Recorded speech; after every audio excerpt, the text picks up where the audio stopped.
Hello everyone, Ernest അക്കാഡമിയുടെ പുതിയൊരു വീഡിയോയിലേക്ക് എല്ലാവർക്കും സ്വാഗതം. അപ്പോൾ നമ്മളെല്ലാവരും വെയിറ്റ് ചെയ്തിരുന്ന ALP 2025 നോട്ടിഫിക്കേഷൻ്റെ പുതിയ ഡേറ്റ് വന്നിരിക്കുകയാണ്. നേരത്തെ റെയിൽവേയുടെ സൈഡിൽ നിന്ന് ഒരു ഷോർട്ട് നോട്ടീസ് വന്നിരുന്നു. അതിൽ പറഞ്ഞിരുന്നത് ഏപ്രിൽ 10 ALPയുടെ നോട്ടിഫിക്കേഷൻ ഡേറ്റ് സ്റ്റാർട്ട് ആവുമെന്നായിരുന്നു. പക്ഷേ ഇന്നലെ റെയിൽവേ മറ്റൊരു ഷോർട്ട് നോട്ടീസ് പുറത്തിറക്കി. അതിൽ പറഞ്ഞിരിക്കുന്നത് ഏപ്രിൽ 12 അതിൻ്റെ ആപ്ലിക്കേഷൻ സ്റ്റാർട്ട് ആവുമെന്നാണ്.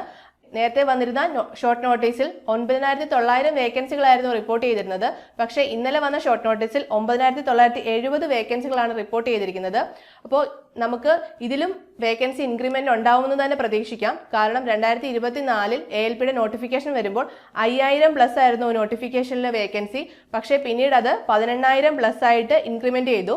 അപ്പോൾ ഇതിലും നമുക്കൊരു ഹ്യൂജ് ഇൻക്രീസ് ഉണ്ടാവുമെന്ന് തന്നെ പ്രതീക്ഷിക്കാം. അപ്പോൾ നോട്ടിഫിക്കേഷൻ ഇങ്ങ് എത്തിയിരിക്കുകയാണ്. ഇനി നമ്മൾ പഠിച്ചു തുടങ്ങേണ്ട സമയമാണ്. അപ്പോൾ എല്ലാവരും ALPക്കായിട്ട് നല്ല രീതിയിൽ പഠിച്ചു തുടങ്ങുക. 2024 ALP CBT 1 ക്ലിയർ ആവാത്തവർക്കും അതേപോലെ ALPക്ക് അപ്ലൈ ചെയ്യാൻ സാധിക്കാത്തവർക്കും പുതിയതായി അപ്ലൈ ചെയ്യുന്നവർക്കും ഇതൊരു സുവർണ അവസരമാണ്. നമുക്കിതിൻ്റെ എക്സാം പാറ്റേൺ എങ്ങനെയാണെന്നൊന്ന് നോക്കാം. ഇതിൻ്റെ റിക്രൂട്ട്മെന്റ് പ്രോസസ്സ് വരുന്നത് ഫസ്റ്റ് CBT 1 ക്ലിയർ ചെയ്യണം. ആ CBT 1 ക്ലിയർ ആവുന്നവർക്ക് CBT 2ന്റെ നെക്സ്റ്റ് ലെവൽ എക്സാം ഉണ്ടായിരിക്കും. അത് കഴിഞ്ഞിട്ട് ഒരു സൈക്കോമെട്രി ടെസ്റ്റ് വരും. പിന്നെ ഡോക്യുമെന്റ് വെരിഫിക്കേഷൻ, മെഡിക്കൽ എക്സാമിനേഷൻ, അങ്ങനെയാണ് ഇതിന്റെ പ്രോസസ്സ് വരുന്നത്. ഇതിന്റെ CBT 1 നമ്മുടെ സബ്ജക്ട്സ് വരുന്നത് maths, general intelligence, general science, general awareness എന്നിങ്ങനെയാണ്. അതിൽ മാത്സിന് 20 മാർക്കും അതേപോലെ ജനറൽ ഇന്റലിജൻസിന് 25 മാർക്ക്, ജനറൽ സയൻസിന് 20, ജനറൽ അവയർനെസ്സിന് 10, അങ്ങനെ ടോട്ടൽ 75 മാർക്കിന്റെ എക്സാം ആണ് CBT 1 നടക്കുന്നത്. 60 മിനിറ്റ്സ് 1 അവറിന്റെ എക്സാം ആയിരിക്കും CBT 1 എന്ന് പറയുന്നത്. നമ്മൾ ഇതിൽ ക്ലിയർ ചെയ്ത് കഴിഞ്ഞാൽ നമുക്ക് നെക്സ്റ്റ് CBT 2ന്റെ എക്സാം ആണ്.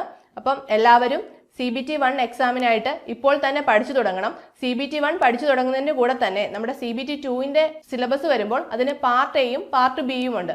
അതിൽ പാർട്ട് എയിൽ നമ്മുടെ CBT 1ന്റെ സെയിം സിലബസും പാർട്ട് ബി വരുമ്പം നമുക്ക് ടെക്നിക്കലുമാണ്. നിങ്ങൾ ഇലക്ട്രോണിക്സ് ആണെങ്കിലും മെക്കാനിക്കൽ ആണെങ്കിലും അതേപോലെ ഇലക്ട്രിക്കൽ, അങ്ങനെ ഏത് സ്ട്രീം ആണെങ്കിലും അതിനെ ബേസ് ചെയ്തിട്ടുള്ള ക്വസ്റ്റ്യൻ ആയിരിക്കും പാർട്ട് ബിയിൽ വരുന്നത്.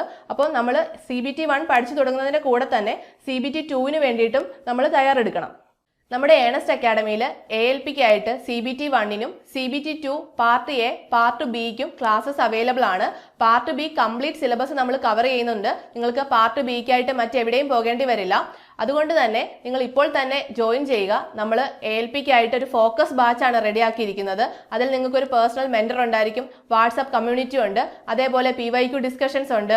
നിങ്ങൾക്ക് നോട്ട്സും കാര്യങ്ങളും ഒക്കെ അതിൽ തന്നെ നിങ്ങൾക്ക് കിട്ടുന്നുണ്ട്. നിങ്ങൾക്ക് ഈ എക്സാം ALP കംപ്ലീറ്റ് ആയിട്ട് ക്രാക്ക് ചെയ്യാനുള്ള എല്ലാ കണ്ടന്റും നമ്മുടെ കോഴ്സിൽ അവൈലബിൾ ആണ്. ഏറ്റവും മികച്ച അധ്യാപകർ തന്നെയാണ് നിങ്ങൾക്ക് ക്ലാസ് എടുക്കുന്നത്. അതുകൊണ്ട് തന്നെ നിങ്ങൾക്ക് ഈ ALP ക്രാക്ക് ചെയ്യാനുള്ള എല്ലാ സപ്പോർട്ടും ഏണസ്റ്റ് അക്കാഡമിക്ക് തരാൻ സാധിക്കും. 2024 ALP CBT 1ന്റെ റിസൾട്ട് നോക്കുകയാണെങ്കിൽ നമ്മുടെ നിരവധി കുട്ടികൾ CBT 1 ക്ലിയർ ചെയ്തിട്ടുണ്ട്. അവരെല്ലാം CBT 2ന്റെ എക്സാമിനായിട്ട് വെയിറ്റിംഗ് ആണ്. മെയ് 2, 6 തീയതികളിലാണ് അവരുടെ CBT 2 എക്സാം നടക്കുന്നത്. അപ്പോൾ നിങ്ങൾക്ക് നമ്മുടെ കോഴ്സിൽ ജോയിൻ ചെയ്യാൻ ഇൻട്രസ്റ്റ് ഉണ്ടെങ്കിൽ നമ്മുടെ താഴെ കാണുന്ന ഗൂഗിൾ ഫോം ഫില്ല് ചെയ്യുക. അതേപോലെ നിങ്ങൾക്ക് ഈ നോട്ടിഫിക്കേഷൻ വന്നു കഴിയുമ്പോൾ എന്തെങ്കിലും നോട്ടിഫിക്കേഷനുമായി റിഗാർഡ് ചെയ്തിട്ടുള്ള എല്ലാ ഡൗട്ട്സുകളും ക്ലിയർ ചെയ്തുകൊണ്ട് നമ്മൾ മറ്റൊരു വീഡിയോയുമായി വരുന്നതായിരിക്കും. അപ്പം എല്ലാവർക്കും ഓൾ ദ ബെസ്റ്റ്.